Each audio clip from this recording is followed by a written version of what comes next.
நண்பர்கள் அனைவருக்கும் வணக்கம். இன்று ஒரு தகவல்.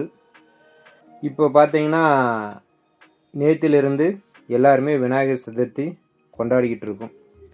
ஸோ வீட்டுக்கு ஒரு சிலை, தெருவுக்கு ஒரு சிலை அப்படின்னு வச்சு கூட நிறைய ஊர்களில் விநாயகர் சதுர்த்தி கொண்டாடிக்கிட்டு இருக்கோம். அப்படி விநாயகர் சதுர்த்தி கொண்டாடுவதற்கான காரணமாக சில விஷயங்கள் சொல்லப்படுது.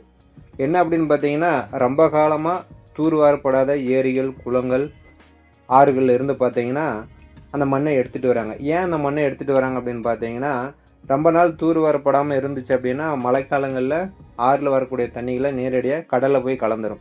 ஸோ அப்படி கடலில் கலக்கிறதுனால நமக்கு ஏதாச்சும் பயனான கிடையாது. அந்த நீர் எல்லாம் வேஸ்ட்டாக தான் போகும்.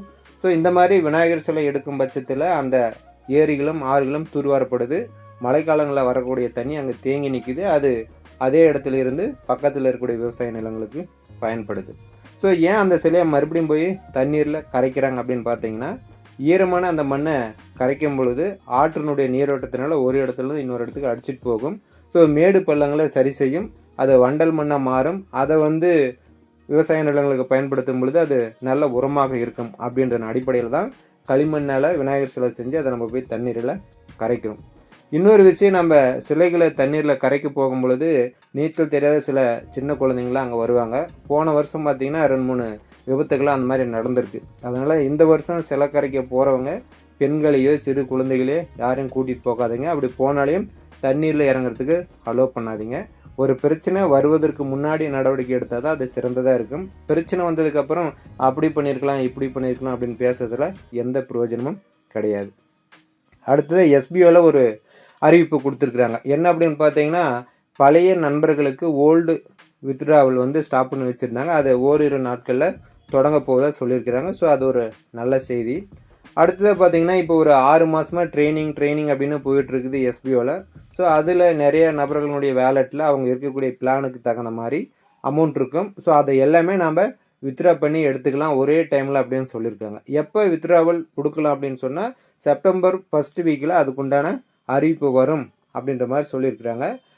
ஒரே டைமில் இருக்கிற அமௌண்ட்டை எடுத்ததுக்கு அப்புறமா மினிமம் வித்ட்ராவல் 1500லேருந்து 2000 ரூபா அப்படின்ற மாதிரி சொல்லியிருக்கிறாங்க. நீங்கள் ஒவ்வொரு மாதமும் உங்கள் வேலெட்டில் மினிமம் 1500 ரூபா வந்துச்சுன்னா நீங்கள் வித்ட்ராவல் பண்ணி எடுத்துக்கலாம் அப்படின்றதையும் சொல்லியிருக்காங்க. இது ஒரு நல்ல தகவல் தான். அடுத்ததாக பார்த்தீங்கன்னா, நம்ம சேல்ஸ் டீமுக்கு போகணும் அப்படின்னு சொன்னால் நம்ம எஜுகேஷன்லேயோ அல்லது ஸ்டார் ஹெல்த்திலே ஒரு கோர்ஸ் நம்ம பர்ச்சேஸ் பண்ணணும். ஸ்டார் ஹெல்த்தில் 10,000லேருந்து 12,000 வரைக்கும் ஒரு கோர்ஸ் பர்ச்சேஸ் பண்ணால் அதை 2 நபர்கள் கூட யூஸ் பண்ணிக்கலாம் அப்படின்ற மாதிரி சொல்லியிருக்கிறாங்க. ஸோ இது ஒரு நல்ல விஷயம்தான். ஏன்னா ஒரே நபர் அவ்வளோ பணத்தை பே பண்ணி பண்ணுறதுக்கு பதிலாக 2 நபர் பண்ணோம் அப்படின்னா அதை நம்ம யூஸ் பண்ணிக்கலாம் அப்படின்னு சொல்லியிருக்காங்க. யாருக்கெல்லாம் விருப்பமோ அதை நீங்கள் சரியான முறையில் பயன்படுத்திக்கலாம். ஸோ ஆன்லைனில் ஒரு நிறுவனம் அவங்க கொடுக்கக்கூடிய வேலைக்கு ஒரு அமௌண்ட்டை கொடுத்துக்கிட்டு வராங்க. அதில் இருக்கிற நபர்களுக்கு தெரியும், எஸ்பிஓ லேட்டாக கொடுத்தாலும் அவங்களுடைய அமௌண்ட்டை கண்டிப்பாக கொடுத்துருவாங்க அப்படின்றது. அதே மாதிரி யாருக்கெல்லாம் ஆன்லைனில் ஒரு வேலைவாய்ப்பு வேணும் அப்படின்னு நினைக்கிறீங்களோ அதை நீங்கள் எஸ்பிஓ பயன்படுத்திக்கலாம்.